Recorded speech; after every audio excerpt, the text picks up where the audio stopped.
नमस्ते। Money capital channel में आप सबका स्वागत है। अगर आपने पहली बार इस चैनल को विजिट किया है तो इस चैनल को सब्सक्राइब कीजिए, साथ ही में बेल आइकॉन प्रेस करके ऑल सेक्शन पर क्लिक करें ताकि आपको शेयर मार्केट रिलेटेड अपडेट जानकारी मिल सके। तो आज हम इस वीडियो में रतन इंडिया पावर इस कंपनी के बारे में फुल इन्फॉर्मेशन देखेंगे कि जिससे कि हमें पता चल सके कि ये कंपनी हमें फ्यूचर में एक मल्टीबैगर कंपनी होते हुए देखने को मिल सकती है या फिर नहीं। तो आज हम इस वीडियो में रतन इंडिया पावर लिमिटेड इस कंपनी के बारे में फुल इन्फॉर्मेशन देखने वाले हैं, जिसमें कि कंपनी कौन से बिजनेस में काम करती है, कंपनी का प्रॉफिट लॉस स्टेटमेंट कैसा है, कंपनी की बैलेंस शीट कैसी है, कंपनी के पास कैश फ्लोज है क्या नहीं, और कंपनी के जो प्रमोटर है तो उनके पास कंपनी की कितनी शेयर होल्डिंग है। तो इन सभी के बारे में हम फुल डिटेल्स इस वीडियो में देखने वाले हैं। तो सबसे पहले हम यहाँ पर कंपनी का जो बिजनेस है तो उसके बारे में देखते हैं।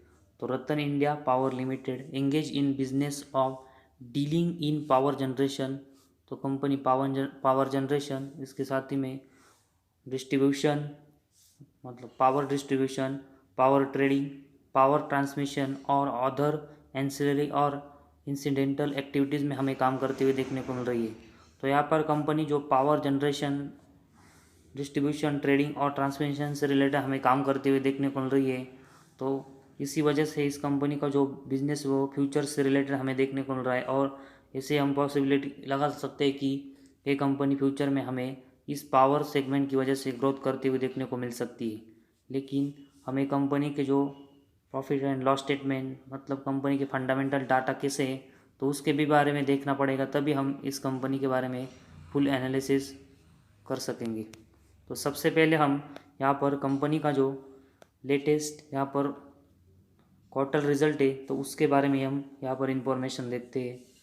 तो इसमें सबसे पहले हम दिसंबर 21 का अभी जो कंपनी का Q3 का रिजल्ट अनाउंसमेंट हुआ है, तो यहाँ पर कंपनी का जो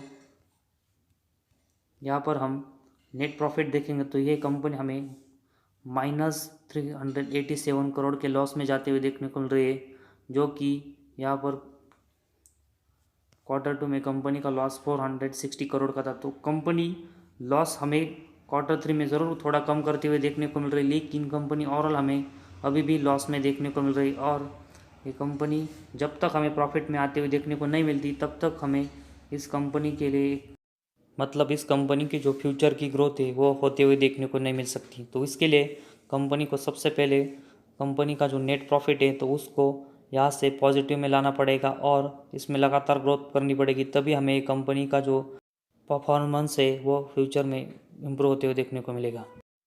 तो इसके बाद हम कंपनी के जो प्रॉफिट एंड लॉस स्टेटमेंट है तो उसके बारे में इंफॉर्मेशन देखेंगे। तो इसमें सबसे पहले हम कंपनी का जो सेल्स सेगमेंट है तो उसके बारे में यहाँ पर इंफॉर्मेशन देखेंगे। तो मार्च 2010 से मार्च 2014 तक हम देखेंगे तो यहाँ पर कंपनी है वो हमें ज़ीरो सेल्स करते हुए देखने को मिल रही है।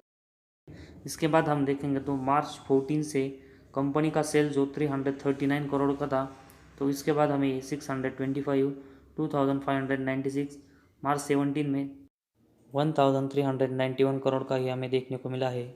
इसके बाद मार्च 18 में 2054 करोड़, 19 में 1924 करोड़, 20 में 1774 करोड़ और मार्च 21 में ये हमें 1560 करोड़ का होते हुए देखने को मिला है। और जो ट्रेलिंग 12 मंथ्स है तो उसमें कंपनी का जो सेल्स है वो हमें 3298 करोड़ का देखने को मिल रहा है। तो कंपनी के सेल्स हमें ट्रेलिंग 12 मंथ्स में बहुत ही अच्छे देखने को मिल रहे हैं, लेकिन ओवरऑल हम देखेंगे तो कंपनी के सेल्स हमें मार्च 2080 के बाद थोड़े गिरते हुए देखने को मिल रहे हैं, लेकिन कंपनी अभी भी हमें सेल्स अच्छे करते हुए देखने को मिल रही है।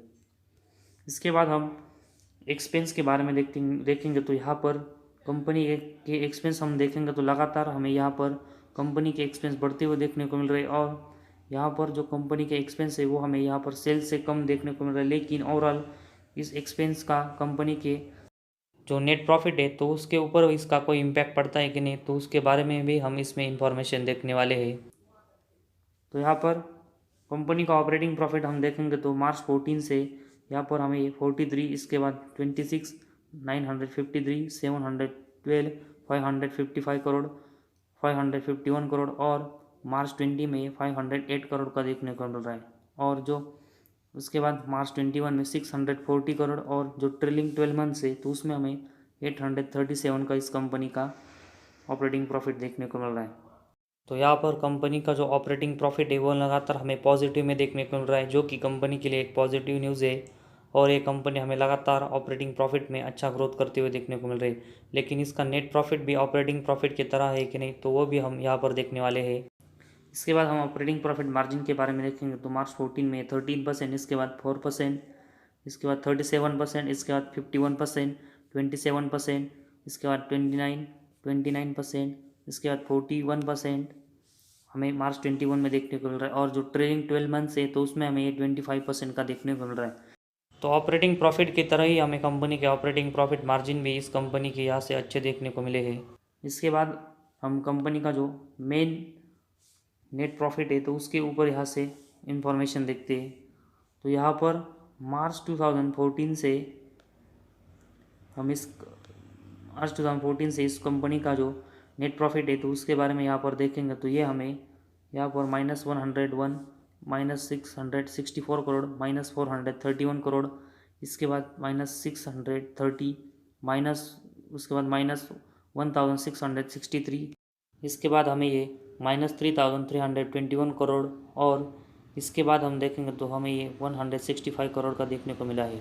तो यहाँ पर हमें कंपनी 165 करोड़ के प्रॉफिट के साथ कंपनी मार्च 20 में प्रॉफिट में आते हुए देखने को मिला है। लेकिन इसके बाद कंपनी हमें फिर से मार्च 20 में -942 और ट्रेलिंग 12 मंथ्स में -1632 के लॉस में जाते हुए देखने को मिली है।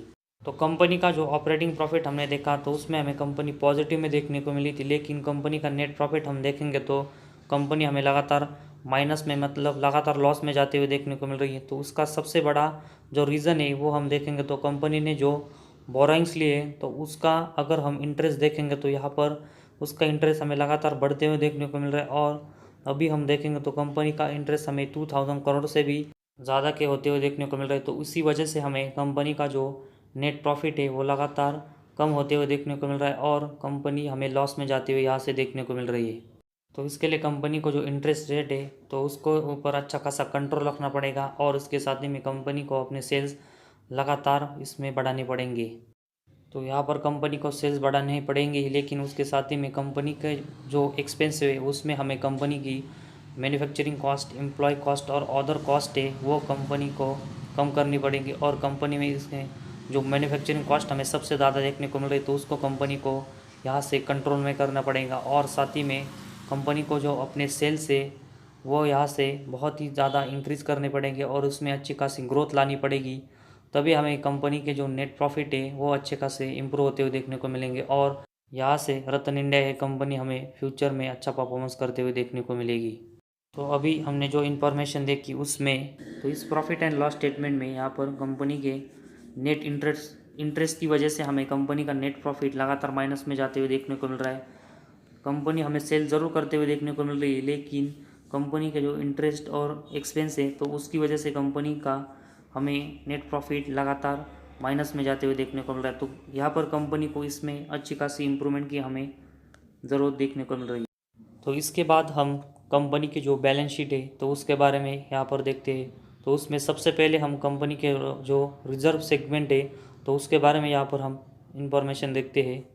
तो मार्च 2010 में हम देखेंगे तो कंपनी के पास 1868 करोड़ के रिजर्व थे वो। इसके बाद हमें 1895 करोड़, इसके बाद 2181 करोड़, इसके बाद 2766 करोड़, इसके बाद 2730, 2144, 1902 करोड़, इसके बाद 1222 करोड़। लेकिन इसके बाद हम देखेंगे तो मार्च 2018 से सितंबर 21 तक हम देखेंगे तो यहाँ पर कंपनी के जो रिज़र्व है वो लगातार हमें माइनस में जाते हुए देखने को मिल रहे हैं और ये रिज़र्व हमें सितंबर 21 में -7284 करोड़ के देखने को मिल रहा है। तो ये कंपनी के लिए बहुत ही यहाँ से निगेटिव बात हमें इसमें देखने को मिल रही है। तो कंपनी को इसमें जल्दी पॉजिटिव में लाना पड़ेगा ताकि कंपनी के जो रिज़र्व है वो बढ़ सके और कंपनी के बोरोइंग से वो कंपनी कम कर सके।